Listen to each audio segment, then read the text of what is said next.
للہ الحمد للہ نحمدہ ونستعینہ ونستغفرہ ونؤمن بہ ونتوکل علیہ ونعوذ باللہ من شرور انفسنا ومن سیئات اعمالنا من یہدہ اللہ فلا مضل لہ ومن یضللہ فلا ہادی لہ ونشہد ان لا الہ الا اللہ وحدہ لا شریک لہ ونشہد ان سیدنا محمدا عبدہ ورسولہ ارسلہ بالہدی ودین الحق لیظہرہ علی الدین کلہ وکفی باللہ شہیدا خصوصا علی افضلہم وخاتم النبیین محمدین الامین وعلی آلہ وصحبہ اجمعین وصلی اللہ علیہ وسلم تسلیما کثیرا کثیرا اما بعد فاعوذ باللہ من الشیطان الرجیم بسم اللہ الرحمن الرحیم ان اللہ وملائکتہ یصلون علی النبی یا ایھا الذین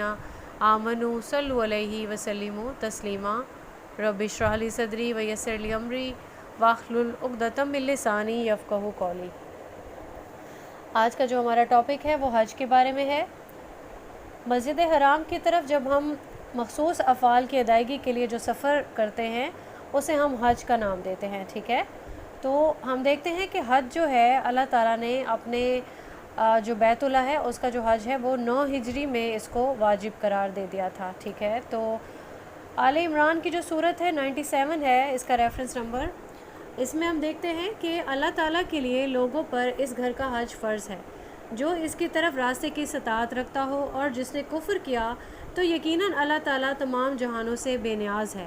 اس کے علاوہ ہم حدیث میں بھی دیکھ سکتے ہیں اس کی فرضیت کے بارے میں۔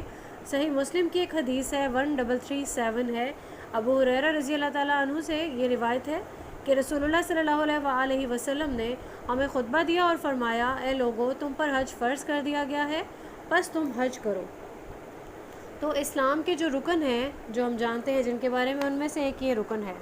ہم باقی جو رکن ہیں ان کے بارے میں بھی ڈیٹیل پہلے بھی دیکھ چکے ہیں، ایک بار پھر سے دیکھ لیتے ہیں۔ صحیح بخاری کی ایک حدیث ہے، حدیث نمبر 8، اس میں ہم دیکھتے ہیں کہ اس میں حج کی فرضیت بھی اس میں مینشنڈ ہے، ٹھیک ہے، یعنی کہ توحید ہے اور اس کے بعد رسالت ہے اور اس کے بعد ہے نماز کو قائم کرنا، زکوٰۃ دینا، حج کرنا اور رمضان کے روزے رکھنا۔ اب ہم یہ دیکھتے ہیں کیا حج ایک ہی بار کرنا ہوگا یا ہم ایک ہی بار میں حج کرنے کے بعد دوبارہ بھی اس فرض کو ادا کر سکتے ہیں۔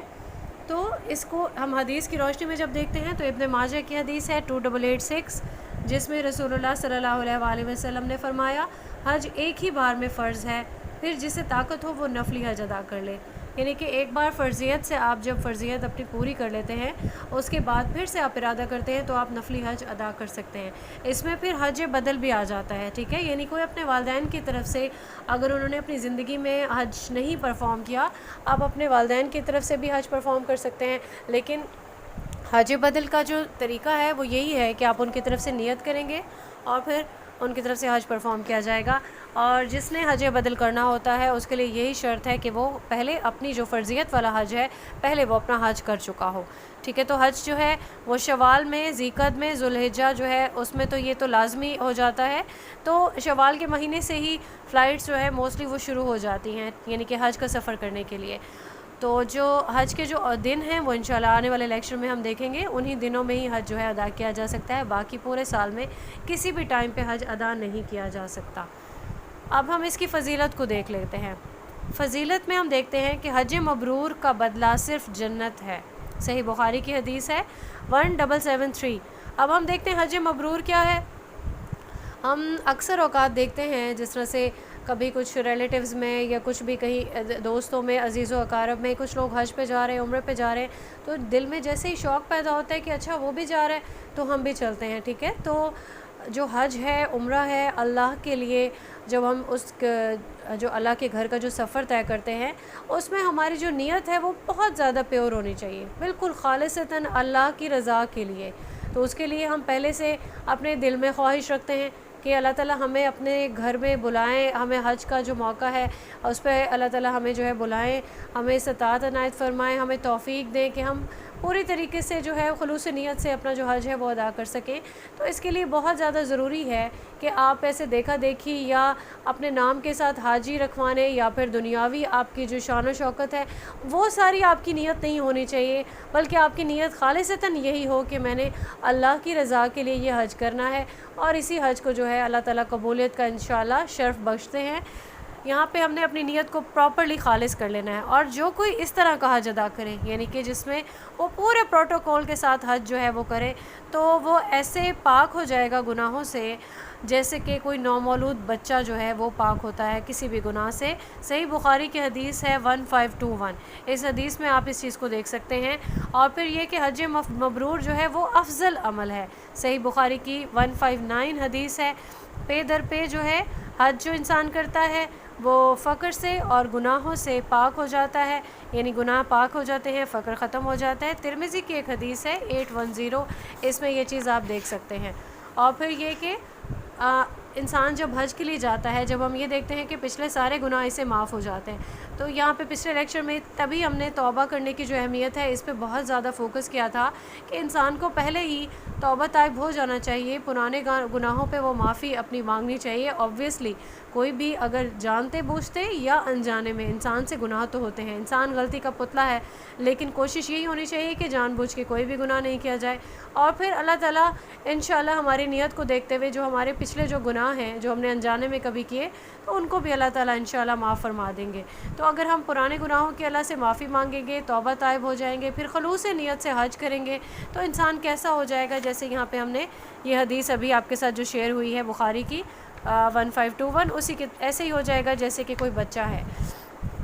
اور یہی وجہ ہے کہ میں پچھلے لیکچر میں بول رہی تھی کہ آپ کی لائف اتنی چینج ہو جائے گی کہ آپ پھر اس کے بعد آپ کے مائنڈ میں ہمیشہ یہی چیز رہے گی کہ میں نے حج پرفارم کیا ہوا ہے، اب مجھ پہ سوٹ نہیں کرتا کہ میں یہ چھوٹے چھوٹے جو عمل ہیں ان کی خاطر گناہ کماؤں. جب بھی آپ کبھی کوئی بھی میوزک سنیں گے، کبھی بھی کچھ بھی ایسا بدعت والا کوئی بھی عمل آپ کے سامنے آئے گا، تو اس کو آپ کبھی بھی لائٹ نہیں لے سکتے ہیں، کیونکہ ویسے تو یہ صرف حاجی کے لیے نہیں ہے، تو یہ ہر ایک مومن کے لیے ہے، تمام مسلمانوں کے لیے ہے.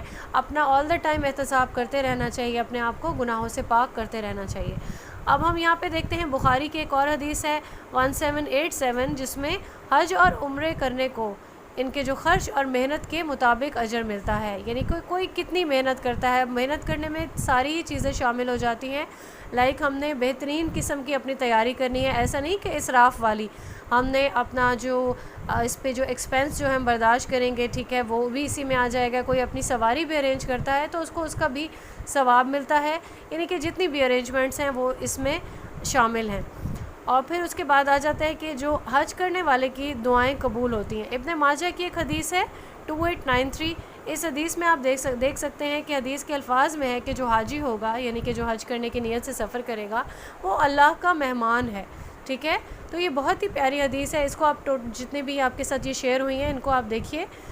پھر اس کے بعد یہ دیکھتے ہیں کہ اگر حج کے لیے جو نکلا ہوا شخص ہے، راستے میں یہ بھی ہو سکتا ہے کہ اس کی ڈیتھ ہو جائے، یا پھر حج پرفارم کر رہا ہے اسی دوران، ابھی آپ حج کر رہے ہوں گے انشاءاللہ، آپ دیکھیں گے کہ ہر نماز کے بعد اتنے زیادہ جنازے ہوتے ہیں، مطلب آل دا ٹائم. پہلے شروع میں تو بہت گھبراہٹ بھی ہوتی ہے کہ اچھا پھر کسی کی ڈیتھ ہو گئی، لیکن ابھی آپ اس میں احادیث کی روشنی میں جب آپ ان کا اجر دیکھتے ہیں کہ کوئی حج کے دوران ہی کسی کی ڈیتھ ہو جاتی ہے، تو آپ اس اجر کو دیکھنے کے بعد مجھے تو لگتا ہے کہ وہ ان کے لیے ایک بہت ہی اعلیٰ مقام ہے نا یہاں پہ، کہ اس دوران ہی ان کی ڈیتھ ہو گئی جب وہ احرام کی حالت میں تھے. اللہ کی جو خوشنودی کے لیے حج کا، عمرے کا، مطلب اس جگہ کا جو سفر ہے اس کا ارادہ کر کے وہ چلا ہے اور وہاں پہ اس کی ڈیتھ ہوئی ہے. تو مجھے لگتا ہے یہ بھی ایک بہت ہی جس طرح سے کہتے ہیں کہ ایک لیول کی ڈیتھ ہے، کہ آپ کی اللہ تعالیٰ کے ذکر کے دوران ہی جب وہ تلبیہ کہہ رہا ہوگا. اور آپ یہاں پہ صحیح مسلم کی ایک حدیث ہے 2892، اور ساتھ میں ایک نسائی کی بھی حدیث ہے 2858. ان دونوں حدیث میں دیکھیں کہ اللہ تعالیٰ قیامت کے دن اسے اس حال میں اٹھائے گا کہ وہ تلبیہ کہہ رہا ہوگا. تو سبحان اللہ، بہت ہی مطلب ایک پیارا ایک مقام ہے اللہ تعالیٰ کی طرف سے. یہ بھی ایک بلیسنگ ہے، ایسا ہم کہہ سکتے ہیں. اب ہم دیکھتے ہیں کہ حج پہ جو جا رہا ہے اس کے لیے شرائط کیا کیا ہونی چاہیے، یعنی کون سی شرائط ہیں جو پوری کرنے کے بعد وہ اپنے آپ کو اس لائق سمجھے گا کہ میں حج پہ جا سکتا ہوں. آپ کے ساتھ ابھی بخاری کی ایک حدیث آلریڈی شیئرڈ ہے، دوبارہ شیئر نہیں کی جائے گی. بخاری کی حدیث ہے، حدیث نمبر 8، جس میں ہم نے دیکھا کہ اسلام یعنی کہ یہ جتنے بھی یہ ساری چیزیں ہیں جو یہ سارے ارکان کو ظاہر کرتی ہے یہ والی حدیث، تو اس میں یہ ہے کہ انسان وہ جا سکتا ہے جو کہ مسلم ہو، نان مسلم تو اللہ کے گھر کا سفر نہیں طے کر سکتا، مطلب جیسے ہی آپ جاتے ہیں تو جدہ میں ہی آپ آئیڈینٹیفائی ہو جاتے ہو کہ آپ مسلم نہیں ہو، آپ کو کبھی بھی یہاں کا سفر نہیں کرنے دیا جاتا، نہ ہی مکہ میں اور نہ ہی مدینہ میں آپ بین ہو جاتے ہو اگر کوئی مسلم نہیں ہے تو مسلمان جائے گا، بالغ ہوگا اور پھر یہ کہ عقل مند ہوگا، ٹھیک ہے، کوئی بھی اس طرح کا انسان نہیں جا سکتا جو ہوش و حواس سے بیگانہ ہو یا وہ پاگل کے زمرے میں آتا ہو، کیونکہ ایسے لوگوں کو تو نماز بھی جو ہے ان کے لیے وہ بھی معاف ہے۔ پھر آپ یہ دیکھیں کہ آزاد ہونا چاہیے، ٹھیک ہے، اور پھر استطاعت ہونی چاہیے۔ سورہ آل عمران کی جو ایک آیت ہے، آیت نمبر 97، اس میں بھی یہ چیز بیان ہے، آپ کے ساتھ سب سے پہلے جو شیئر ہوئی ہے، پہلی جو آپ کا ریفرنس ہے اس میں آپ دیکھ سکتے ہیں۔ تو استطاعت جو بھی رکھتا ہوگا وہ بھی، اور پھر خواتین کے لیے 2 اور چیزیں بھی ضروری ہیں، ایک تو یہ کہ محرم کے بغیر وہ سفر نہیں کر سکتی، اور پھر یہ کہ وہ کسی بھی طرح کی عدت میں نہیں ہوں گی، ٹھیک ہے۔ عدت مطلب ہم دیکھتے ہیں، ہم پڑھ چکے ہیں کہ کسی کا بھی شوہر اگر وفات پا جاتا ہے وہ عدت میں ہوگی، یا پھر کسی کو طلاق ہو جاتی ہے وہ بھی عدت میں ہوگی، اور پھر یا کوئی خلا لیتی ہے تو خلا کی بھی عدت ہے، عدت میں نہیں ہونا چاہیے، اور پھر محرم کا بھی ساتھ ہونا چاہیے۔ تو اس کے لیے حدیث ہمارے پاس ہے 1862، اس کو آپ دیکھ سکتے ہیں، بخاری کی حدیث ہے۔ پھر اس کے بعد ہم دیکھتے ہیں کہ یہاں پہ جس طرح سے استطاعت ہے، استطاعت کا مطلب یہی ہے، ہم نے سورہ آل عمران کی 97 جو ہمارے پاس آیت ہے اس میں ہم نے دیکھا کہ جو بھی استطاعت رکھتا ہو، استطاعت میں کیا کیا چیزیں شامل ہیں کہ کوئی بھی انسان، اس کی صحت اجازت دیتی ہے کہ وہ یہ سفر کر سکتا ہے، اور پھر اس کا راستہ پرامن ہے، کوئی بھی رکاوٹ نہیں ہے، پھر زیادہ راہ اس کے ساتھ ہے، سواری ہے اس کے پاس، کوئی رکاوٹ نہیں ہے اس کے پاس راستے کی، اور کوئی اس کا ظالم حکمران کا خوف نہیں ہے، کوئی قید نہیں ہے۔ تو یہ سب چیزیں صرف ہمارے لیے جاننا ضروری ہے۔ الحمدللہ ان میں سے کوئی بھی ایسی چیز نہیں ہے سوائے ایک صحت کے یا زیادہ راہ کے، ٹھیک ہے، آپ کے پاس راستے کا خرچ بھی ساتھ میں ہونا چاہیے، ایسا نہیں ہو کہ وہاں پہ سورہ بقرہ میں بھی ہم نے دیکھا، اب جب ہم زیادہ راہ کے بغیر چلے جاتے ہیں، ہمارے پاس راستے کا جو ہے خرچ بھی نہیں ہے، اور اس کے بعد بھی ہم کہہ رہے ہیں نہیں ہم اللہ پہ توکل کرتے ہوئے ہم چلے گئے، تو وہاں پہ ایسا نہیں کرنا کہ وہاں پہ جا کے ہاتھ پھیلانے ہیں، تو یہ چیز بالکل بھی پسندیدہ نہیں ہے اللہ کے یہاں۔ پھر اس کے بعد ہم دیکھتے ہیں کہ حج جو ہے، حج کے جو ارکان ہیں، یہ بہت ہی امپورٹنٹ ایک ٹاپک ہے، اور اس کو اسٹڈی کرنے کے لیے آج میرا بہت زیادہ جو ہے اس پہ میں نے ٹائم لگایا ہے۔ آپ یہاں پہ دیکھیں گے کہ جو حج کے ارکان ہیں ویسے تو وہ 4 ہیں، آپ کو ہر جگہ سے ملیں گے، لیکن ایسا ہوگا کہ آپ کو جیسے اب حاجی جا رہے ہوتے ہیں اور حج کی ٹریننگز بھی ارینج کی جاتی ہیں حکومت کی طرف سے جگہ جگہ پہ، تو آپ کو وہاں سے بکلیٹس بھی ملتی ہیں، پھر آپ اپنی بھی کوئی بک لیتے ہو، لیکن آپ یہی کوشش کیجئے کہ ایسی ہی بک کا جو بھی آپ کے پاس جو مٹیریل ہوگا، یعنی جیسے آپ اپنی اس میں نالج میں تھوڑا سا مطلب اچھا انہینس کریں گے ساری چیزوں کو، تو اس میں آپ یہی دیکھیں گے کہ کوئی بھی فرقہ واریت کو لے کے کوئی بھی ایسی بک آپ اسٹڈی نہیں کیجیے گا، اور جو چیز آپ کو احادیث میں، قرآن پاک میں جو چیز مل جاتی ہے آپ کو انہی پہ ہی آپ نے فوکس رکھنا ہے، ٹھیک ہے۔ تو اگر آپ یہاں پہ دیکھتے ہیں کہ بہت سارے علماء ہیں اتفاق رائے نہیں رکھتے ہیں، کہیں پہ آپ کو ملے گا کہ ارکان حج 5 ہے، کہیں پہ ملے گا آپ کو ارکان حج 3 ہے، تو ارکان حج جو ہے یعنی ایسے ارکان جن کے بغیر حج نہیں ہو سکتا، ٹھیک ہے، کوئی ان میں سے ایک بھی رکن اگر آپ نہیں پرفارم کرتے تو اس کا مطلب ہے آپ کا حج نہیں ہوا، اور آپ کو آنے والے سالوں میں دوبارہ سے حج ادا کرنا پڑے گا، ٹھیک ہے۔ تو یہ ارکان جو ہیں یہ 4 ہیں، اور میں نے یہ بہت زیادہ جس طرح سے کہتے ہیں ڈیپ اسٹڈی کے بعد یہ چیز میں یہاں پہ سامنے رکھ رہی ہوں، لیکن میں آپ کو باقی جو رائے ہے وہ بھی میں آپ کو بتا دیتی ہوں۔ کچھ لوگوں کے نزدیک جو ہے حج کی نیت ہے، عرفہ کا جو وقوف ہے، ٹھیک ہے، اور طواف زیارت ہے، اور جو سعی ہے، یہ چیزیں آ جاتی ہیں ارکان میں، اور کچھ ایڈ کر دیتے ہیں کہ جو مشعر الحرام یعنی کہ مزدلفہ میں جو رات گزارنا ہے وہ بھی حج کے ارکان میں آ جاتا ہے، لیکن ہم اس کو دیکھ لیتے ہیں آگے، یہ چیز واجبات میں شامل کی گئی ہے، اس کو ہم حدیث کی روشنی میں بھی انشاءاللہ دیکھیں گے۔ تو حج کے جو ارکان ہیں وہ یاد رکھیے گا کہ وہ 4 ارکان ہیں، ایک تو یہ کہ آپ نیت کرتے ہیں اور احرام باندھتے ہیں، ٹھیک ہے، یعنی کہ جیسے ہی آپ احرام باندھنے لگتے ہیں آپ نیت کرتے ہیں تو یہ آپ کا پہلا رکن ہو جاتا ہے۔ پھر آپ کا جو دوسرا رکن ہے یہ وقوف عرفہ ہے، جو 9 ذو الحجہ ہوگی نا، انشاءاللہ اس کی ڈیٹیل ہم آنے والے لیکچر میں دیکھیں گے۔ 9 کو آپ جاتے ہیں، وقوف عرفات ہوتا ہے، اس کی ہمیں ڈیٹیل ملتی ہے سورہ بقرہ کی 198 آیت اور پھر ابو داؤد کی حدیث بھی ہے 1949، ان دونوں کو آپ دیکھ لیجئے۔ تو اس کے بغیر بھی حج نہیں ہوگا۔ اس کے بعد ہے طواف زیارت یعنی کہ طواف افاضہ۔ سورہ حج میں ہم دیکھتے ہیں، سورہ حج میں بھی کافی حج کے بارے میں ڈیٹیل ملتی ہے ہمیں، تو آیت نمبر 29 میں آپ دیکھ سکتے ہیں جو طواف زیارت ہے اس کی امپورٹنس، اس کو آپ دیکھیں۔ اور پھر اس کے بعد ہم دیکھتے ہیں کہ کوئی بھی ان جتنے بھی یہ ہمارے پاس ارکان آتے ہیں، تو ان میں سے کوئی بھی جو رکن ہے وہ مس نہیں ہونا چاہیے۔ اور پھر سعی بھی کریں گے ہم، جو اس میں جیسے ہی ہم اپنا حج کر لیتے ہیں اور طواف کرتے ہیں، طواف کے بعد جو سعی ہے وہ بھی ضرور کرنی ہوتی ہے۔ یہ سارے جو ہے یہ حج کے ارکان میں آ جاتے ہیں۔ اب ہم دیکھتے ہیں کہ حج کے جو واجبات ہیں وہ کیا کیا ہیں۔ تو حج کے واجبات 5 ہیں۔ میقات سے احرام باندھیں گے، ٹھیک ہے، اور وقوف عرفات یعنی کہ مغرب تک عرفات میں وقوف کریں گے، اور یہ بھی جو ہے حج کے واجبات میں آ جاتا ہے۔ پھر ہے رمی کرنا یعنی کہ جو جمرہ ہے، جمرے 3 ہیں وہاں پہ، ان کو کنکریاں مارنا۔ اس کو ہم دیکھتے ہیں آپ واجبات کے لیے جو میقات سے جیسے احرام باندھتے ہیں اور وقوف عرفات ہے، اس کے لیے آپ جو ہے حدیث دیکھ سکتے ہیں، بخاری کی 1524 ہے ایک حدیث، یہ دیکھ سکتے ہیں۔ اور پھر جو ترمذی کی ایک حدیث ہے 891 یعنی کہ مزدلفہ میں آپ نے رات گزارنی ہے۔ اور یہ رات کیسے ہوگی کہ آپ نے کوئی خیمہ نہیں ہے، کھلے آسمان کے نیچے آپ نے یہ رات گزارنی ہے، نیچے پتھر ہے، آپ کو کچھ نہ کچھ بچھانے کی وہاں پہ اجازت ہوتی ہے، تو وہاں پہ آپ نے لیٹنا ہے، اور مطلب ایک بہت ہی پرسکون رات انشاءاللہ آپ ایکسپیرینس کریں گے۔ تو یہ بہت زیادہ جو ہے اس کی امپورٹنس ہے وہاں پہ جب آپ رات گزارتے ہیں، یہ واجبات میں آتا ہے۔ پھر ہے رمی کرنا یعنی مزدلفہ سے اب جب آپ سفر کرتے ہیں جمرات کی طرف، تو شیطان کو کنکریاں مارنے کے لیے جاتے ہیں۔ صحیح مسلم کی 3137 اور 3140 جو حدیث ہے اس میں اس کی ڈیٹیل ملتی ہے۔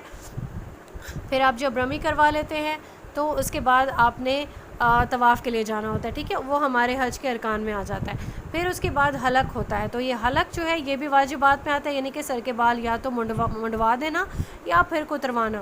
سورہ فتح کی ایک آیت ہے، آیت نمبر 27، اس میں بھی دیکھ سکتے ہیں آپ، اور صحیح بخاری کی حدیث 7727، اس میں بھی یہ آپ یہ چیز دیکھ سکتے ہیں۔ پھر آتا ہے ایام تشریق کی راتیں مینا میں گزارنا۔ ایام تشریق کون کون سے ڈیز ہیں؟ 11، 12 اور 13 ذوالحجہ جو ہے یہ ایام تشریق میں آتا ہے۔ تو اس میں اس کی جو راتیں ہیں یہ مینا میں جو گزارنا ہے یہ ایک واجبات میں سے ہے۔ اور سورہ بقرہ کی جو آیت ہے، آیت نمبر 203، اس میں آپ اس کو دیکھ سکتے ہیں۔ طواف وداع کرنا صحیح مسلم کی 3219 حدیث ہے، اس میں آپ دیکھیں گے طواف وداع جو ہے وہ بھی واجبات میں آتا ہے۔ اب ہم یہاں پہ یہ دیکھتے ہیں، ابھی ہم نے دیکھا کہ ارکان میں سے اگر کوئی ارکان میں سے کچھ بھی چھوٹ جاتا ہے تو حج نہیں ہوتا۔ ارکان کو لازماً جو ہے وہ پرفارم کرنا ہوتا ہے تاکہ آپ کا حج جو ہے وہ پوری طریقے سے ادا ہو جائے۔ لیکن پھر اس کے بعد دیکھتے ہیں کہ واجبات کی کیا امپورٹنس ہے۔ واجبات میں میں پھر سے دہرا دیتی ہوں کیا کیا دیکھا۔ میقات سے احرام باندھنا اور وقوف عرفات، ٹھیک ہے۔ پھر ہے مزدلفہ میں ہم نے رات گزاری، شیطان کو کنکریاں ماری، حلق کروانا، ایام تشریق کی راتیں مینا میں گزارنا، ٹھیک ہے، اور طواف وداع بھی آ جاتا ہے۔ اچھا، پھر اس میں دیکھتے ہیں کہ حج کا اگر کوئی واجب رہ جاتا ہے تو کیا کرنا ہوگا۔ حج کا کوئی بھی واجب عمل اگر رہ گیا تو فدیہ دینا ہوگا۔ فدیہ کی بھی ڈیٹیل ہم پہلے بھی دیکھ چکے ہیں، دوبارہ سے دیکھ لیتے ہیں کہ ایک جانور قربان کرنا یا پھر 3 روزے رکھنا، یعنی حج کے دوران 3 روزے رکھنے ہیں اور پھر 7 روزے آپ نے اپنے گھر پہ جا کے رکھنے ہیں، اس سے یہ آپ کا فدیہ ادا ہو جائے گا اگر کوئی بھی واجب چھوٹ جاتا ہے یا واجب رہ جاتا ہے تو۔ اب ہم دیکھتے ہیں میقات پہ ہم نے دیکھا میقات سے احرام باندھنا، تو اس کی کیا امپورٹنس ہے۔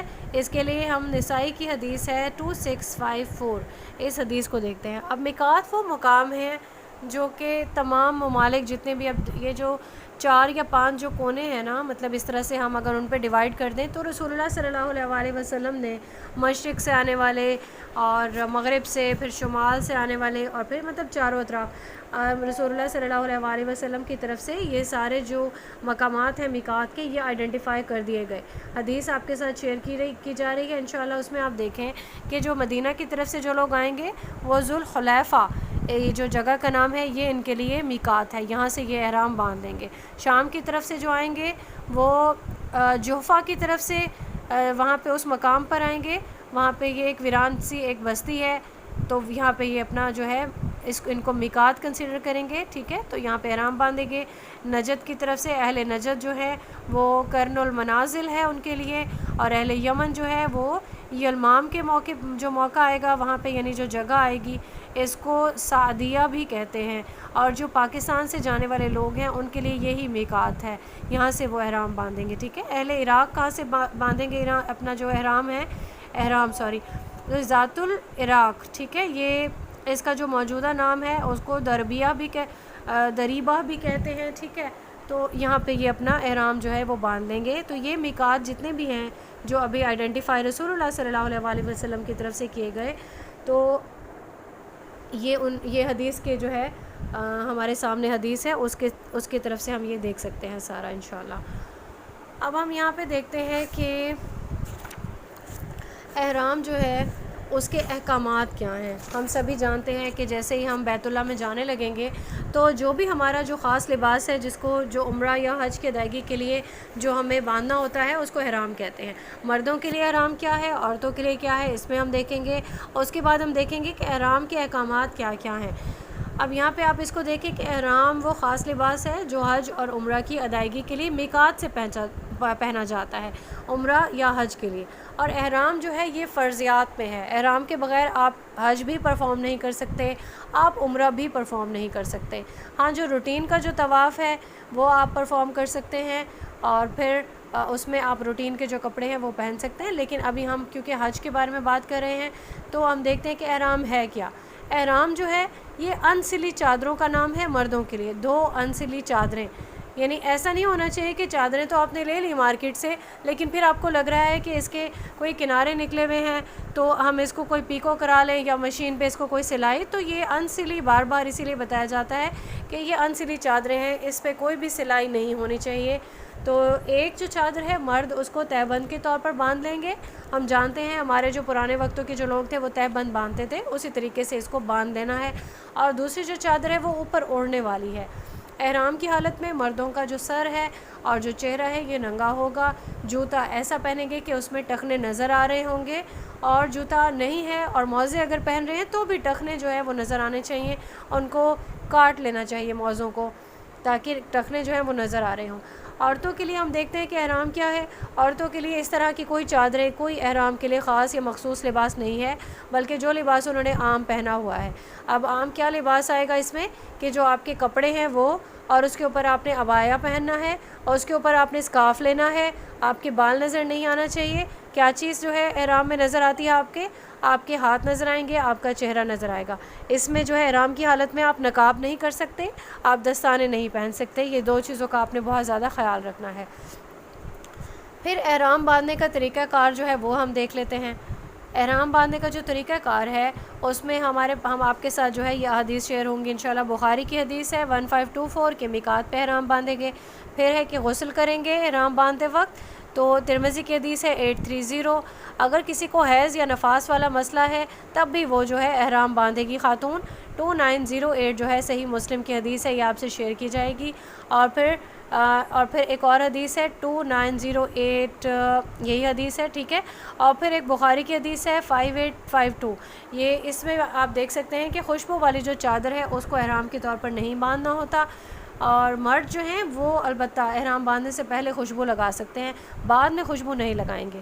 اس کے بعد آتا ہے ایک اور حدیث ہے جو ایک اس طرح سے امپورٹنٹ ہے کہ احرام باندھتے وقت شرط لگانا، 5089، مطلب ایسا ایک انسان جس کو ایسا لگتا ہے کہ وہ حج کی پوری اس نے پراپر تیاری بھی کی ہے، اس کی نیت بھی ہے، لیکن اس کو خدشہ ہے کہ راستے میں کوئی رکاوٹ آ سکتی ہے، یا وہ بیماری میں مبتلا ہو سکتا ہے، یا کچھ بھی کوئی ایسی چیز جو کہ آپ کو آپ کے راستے سے روک دے، تو وہ اپنے دل میں اس چیز کی جو شرط ہے وہ لگا سکتا ہے کہ اللہ تعالیٰ اگر مجھے یہ چیز ہو گئی تو پھر میں حلال ہو جاؤں گی۔ اب حلال کیا، جس طرح سے احرام باندھتے تو بہت سی چیزیں اس کے لیے حرام ہو جاتی ہیں، ٹھیک ہے، تو حالت احرام سے باہر آنے کو ہم کہتے ہیں حلال ہونا۔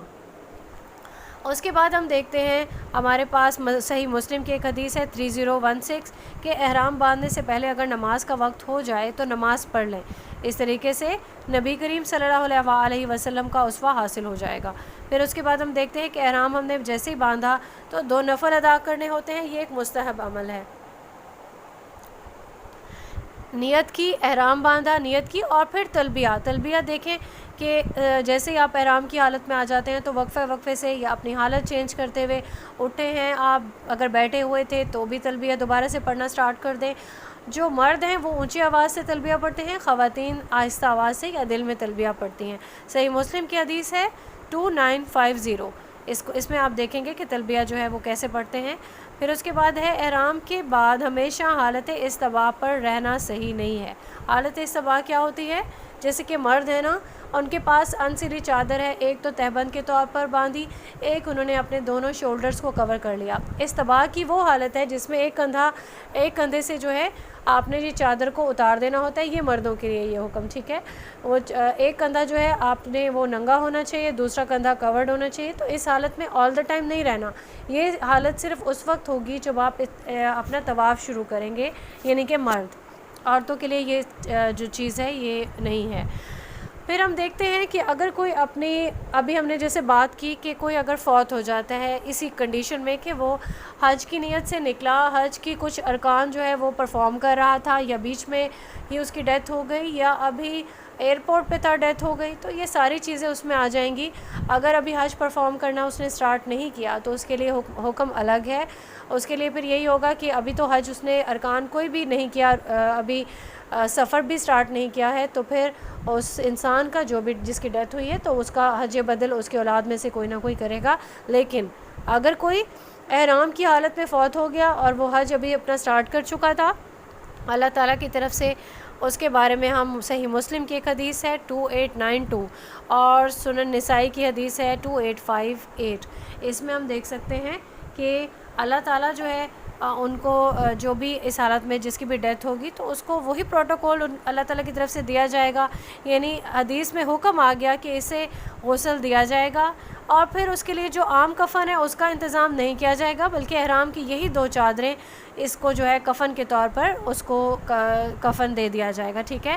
ایسے انسان کو خوشبو نہیں لگائی جائے گی، کیونکہ ہم نے دیکھا کہ احرام جب انسان نے باندھا ہوتا ہے، یعنی کہ احرام کی حالت میں ہوتا ہے، تو وہ خوشبو نہیں لگا سکتا، تو مردے کو بھی خوشبو نہیں لگائیں گے، اس کا چہرہ بھی نہیں ڈھانپا جائے گا، ٹھیک ہو گیا۔ اور ہم نے اس کی امپورٹنس یہ بھی دیکھی کہ جب اللہ تعالیٰ اس کو قیامت کے دن اٹھائیں گے تو وہ تلبیہ پڑھتے ہوئے اٹھے گا انشاءاللہ وبارک و تعالیٰ، تو یہ بھی ایک بہت بڑی فضیلت ہے۔ اب ہم یہ دیکھتے ہیں کہ احرام کے جو مستحب امور ہیں وہ کون کون سے ہیں۔ تو احرام باندھنے سے پہلے مرد ہم نے دیکھا کہ خوشبو لگا سکتے ہیں، احرام باندھنے کے بعد نہیں لگائیں گے۔ پھر یہ ہے کہ احرام سفید لباس میں ہونا جو ہے وہ پسند ہے۔ ریزن اس کی کیا ہے کہ ترمذی کی حدیث ہے 994، جو سفید جو لباس ہے وہ ایک پسندیدہ لباس ہے۔ اس کے بعد ہم دیکھتے ہیں کہ جو احرام ہے اس کے واجبات کیا ہیں، یعنی واجبات وہ سارے عمل ہوتے ہیں کہ جن کے چھوڑنے سے دم واجب ہو جاتا ہے۔ اب دم سے مراد کیا ہے؟ کوئی بھی جانور آپ کو ذبح کرنا پڑتا ہے، اور اگر کوئی ذبح نہیں کر سکتا جانور تو پھر وہ روزے رکھے گا۔ اس کی بھی ہم نے پہلے ڈیٹیل دیکھ چکے ہیں کہ حج کے دنوں میں 3 روزے اور گھر واپس آنے پہ 7 روزے، تو یہ 10 روزے جو ہے یہ پھر اس کو کمپنسیٹ کرتے ہیں۔ واجبات جو ہیں اس میں میقات سے احرام باندھنا ہے، یعنی میقات گزر گیا آپ نے احرام نہیں باندھا تو پھر آپ پہ دم آ جائے گا۔ پھر یہ ہے کہ سلے ہوئے کپڑے اتارنا ہے اور تلبیہ پڑھنا، ٹھیک ہے۔ یہ سارے جو ہے یہ واجبات میں شمار ہوتے ہیں۔ پھر ہم دیکھتے ہیں احرام کی سنتیں۔ احرام کی سنتیں کیا کیا ہیں؟ احرام باندھتے وقت جو ہے غسل کرنا، احرام کا پاک صاف ہونا، سفید چادریں ہونی چاہیے، 2 چادریں ہونی چاہیے، انسلی ہونی چاہیے، اور پھر یہ کہ احرام نفل، یعنی کہ یہ جو فرض نماز سے فارغ ہو کر باندھے گا، کوئی بھی جس بھی نماز کا ٹائم ہے پہلے وہ نماز پڑھ لے گا، اور پھر اس کے بعد یہ کہ احرام باندھنے سے پہلے جو ہے وہ اپنے ناخن کاٹ لے گا، بغل وغیرہ کے جو بھی بال ہیں ناپسندیدہ وہ سارے صاف کرے گا، مونچھیں صاف کرے گا، ناخن کاٹ لے گا انسان، ٹھیک ہے۔ اور پھر یہ کہ جیسے جیسے جب آپ نے احرام کی حالت میں ہوتے ہیں تو آپ حالت بدلنے میں بار بار تلبیہ کی تکرار کرتے ہیں، یعنی کہ نماز جیسے پڑھنے کے، اور پھر سوار اگر ہوا کوئی اور پھر اس کے بعد اتر گیا، جیسے ابھی میں نے کہا اٹھتے ہوئے، بیٹھتے ہوئے، جیسے ہی آپ کی حالت تبدیل ہوئی تو تلبیہ پڑھنا ہے، اور پھر تلبیہ کے بعد دعا بھی کرنی ہے اور ساتھ میں درود شریف بھی پڑھنا ہے۔ اب یہ دیکھتے ہیں کہ احرام کی جو سنتیں ہیں اس میں یہ جتنے بھی اعمال ہم نے ابھی پڑھے ان کے چھوڑ دینے سے کوئی بھی کسی کو دم لازم نہیں آتا، لیکن اب یہ دیکھیں کہ سنت وہ عمل ہے جو رسول اللہ صلی اللہ علیہ وسلم نے کیا اور اس کے بعد ہم سب نے فالو کیا، صحابہ کرام نے اس سب کو فالو کیا، پھر ہم بھی فالو کرتے ہیں، تو یہ ایک بہت ہی اجر و ثواب والا عمل ہوتا ہے جتنی بھی سنتوں میں جو جو چیزیں شامل ہوتی ہیں، تو ان کا چھوڑنا جو ہے وہ یوں سمجھ لیں کہ ہمیں بہت بڑے اجر سے ہم محروم رہ جاتے ہیں۔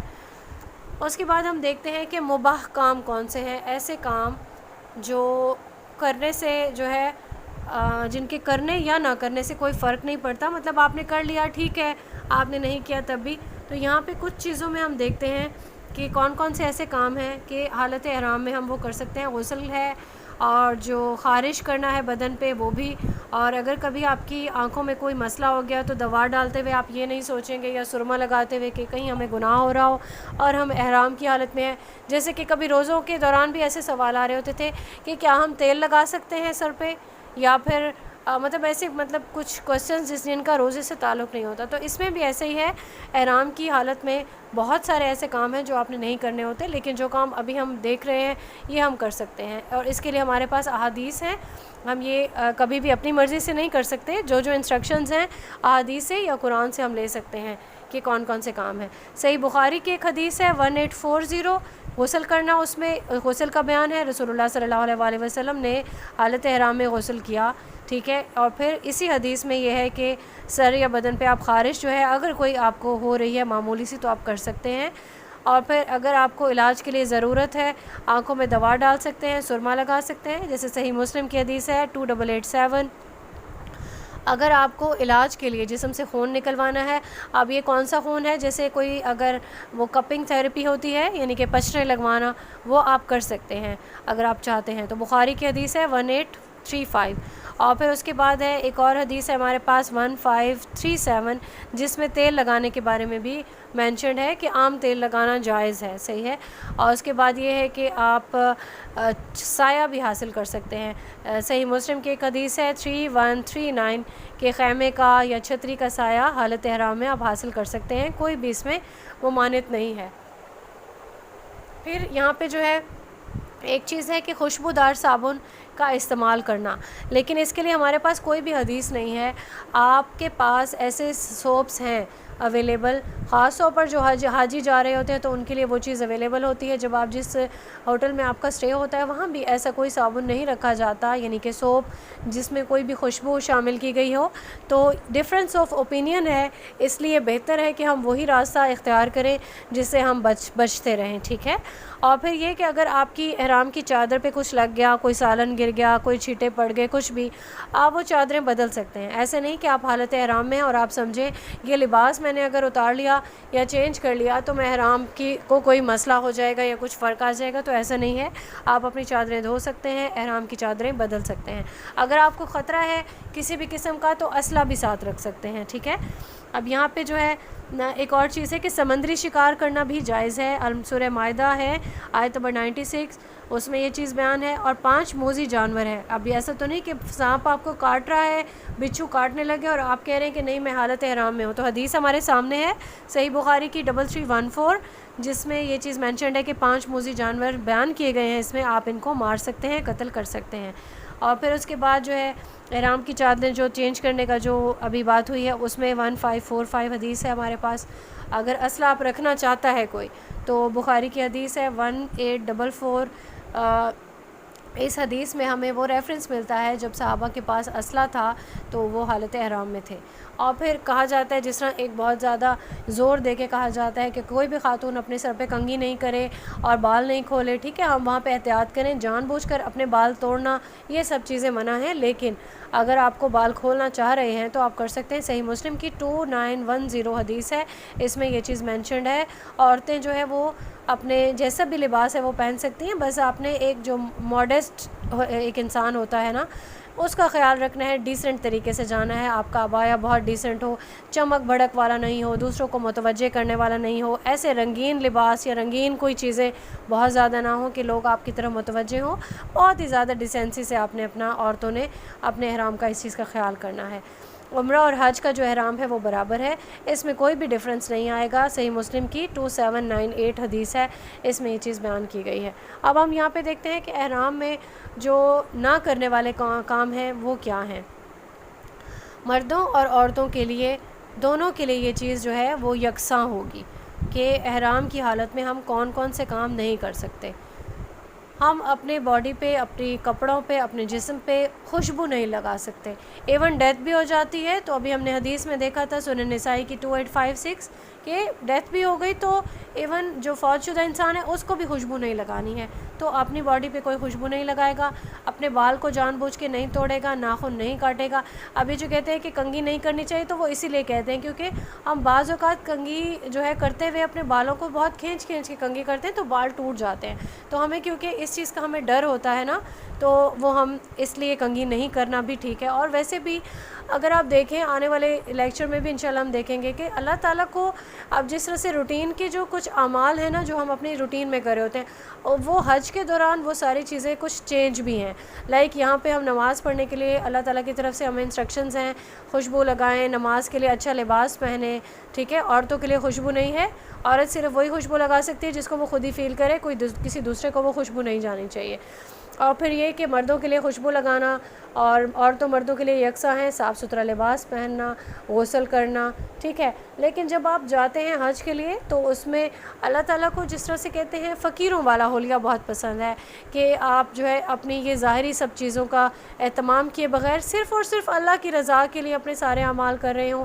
آپ جس طرح سے فقیر ہے، کوئی رو رہا ہے، گڑ گڑا رہا ہے، اللہ کی خوشنودی تو ایسے حاصل ہوگی، ٹھیک ہے۔ تو اس کے بعد ہم دیکھ رہے ہیں کہ نہ کرنے والے کاموں میں ناخن کاٹنا یا بال کاٹنا، اور پھر یہ کہ اگر کوئی عذر ہو جاتا ہے، آپ کے سر میں کوئی ایسی جوئیں ہیں یا کوئی ایسا زخم ہو گیا یا کچھ بھی ایسا ہو گیا کہ بال کو کٹوانے ضروری ہو گئے، تو پھر فدیہ دے کے بال کٹوا سکتے ہیں۔ بخاری کی 1815 حدیث ہے، اس میں یہ چیز بیان کی گئی۔ پھر آپ حالت احرام میں ہیں، آپ لڑائی نہیں کر سکتے، ٹھیک ہے۔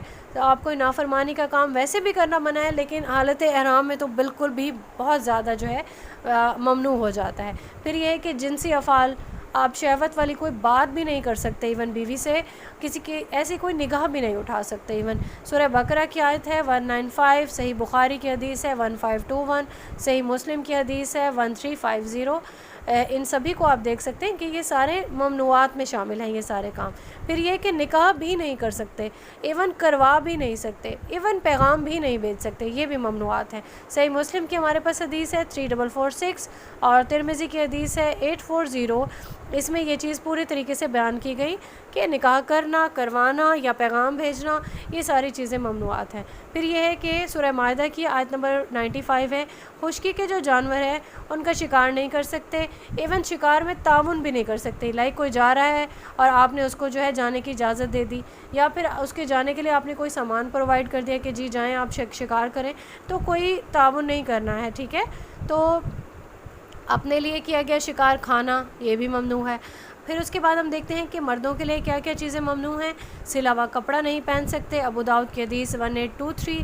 سر پہ پگڑی، ٹوپی یا کپڑا نہیں اوڑھ سکتے، ابو داؤد کی اسی حدیث میں مینشنڈ ہے۔ پھر یہ ہے کہ اسی حدیث میں یہ بھی چیز بیان کی گئی ہے کہ موزے نہیں پہن سکتے ایسے جسے ٹخنے نظر نہ آ رہے ہوں، ٹھیک ہے۔ تو ایسے کوئی شوز بھی پہننے ہوتے ہیں جس سے ٹخنا نظر آ رہا ہو۔ عورتوں کے لیے کیا چیز ہے، وہ نقاب نہیں کر سکتی، وہ دستانے نہیں پہن سکتی، اور کوئی ایسا کپڑا بھی جسے کوئی زرد یا زعفرانی رنگ دیا گیا ہو۔ اس کی ہمیں دلیل ملتی ہے، صحیح بخاری کی ایک حدیث ہے 1838۔ عورتوں کے لیے یہ چیزیں جو ہے یہ منع کی گئی ہیں۔ اب یہاں تک جو ہے ہم نے اس ٹاپک کو کمپلیٹ کر لیا۔ اب یہاں پہ فدیہ کا ایک سوال آتا ہے سبھی لوگوں کے مائنڈ میں کہ فدیہ جو ہے وہ کیا ہوتا ہے، فدیہ کس طرح سے دینا ہوتا ہے۔ ابھی ہم نے دیکھا کہ حج کے جو ارکان ہیں، حج کے ارکان میں سے کوئی ارکان چھوٹ جائے تو انسان فدیہ دینے سے نہیں چھوٹے گا، پھر انسان کو حج دوبارہ کرنا پڑے گا آنے والے سال میں یا آنے والے سالوں میں۔ اللہ تعالیٰ جب بھی اس کو استطاعت دے دیں، جب بھی اس کے لیے آسانی ہو جائے اور اللہ تعالیٰ کی طرف سے منظور ہو جائے، وہ دوبارہ سے حج کرے گا، کیونکہ وہ حج کا ایک رکن اس کی طرف سے فوت ہو گیا۔ لیکن حج کے جو واجبات ہیں ان میں سے کوئی واجبات اگر رہ جاتے ہیں تو اس کو فدیہ دے کے وہ اس کو کمپنسیٹ کر سکتا ہے۔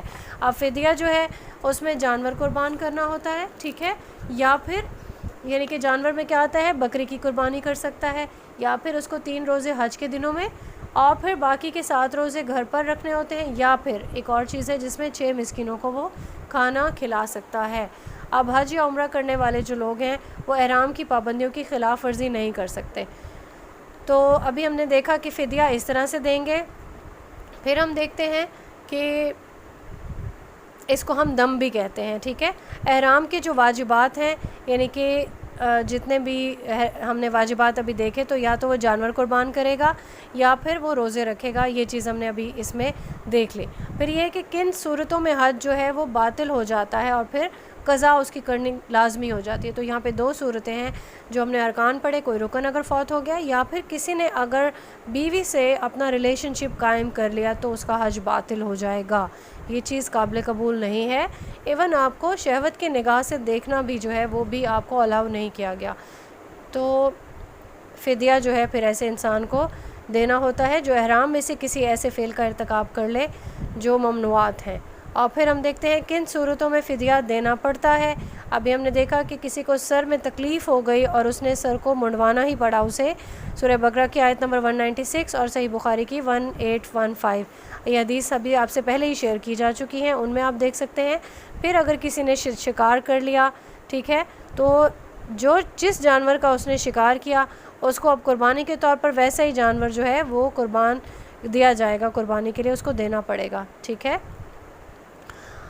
یہاں پہ ہمارا جو آج کا لیکچر ہے اس کو ہم انشاءاللہ کمپلیٹ کر لیتے ہیں، اور اس کے بعد ہم جتنی بھی چیزیں ہم نے پڑھی ہیں اس کو ایک بار پھر سے جو ہے ریوائز کر لیتے ہیں، اور اس کا مقصد یہ ہوگا تاکہ آپ جو ہے اس کو اچھے سے آپ کا جو ہے گرپ ہو جائے، کوئی بھی چیز آپ کو کنفیوژن کاز نہیں کرے، کیونکہ حج ایک ایسا فریضہ ہے جس کو پوری خلوص نیت سے اور پورے جس طرح سے کہتے ہیں کانشیس ہو کے اس کی ادائیگی ضروری ہوتی ہے۔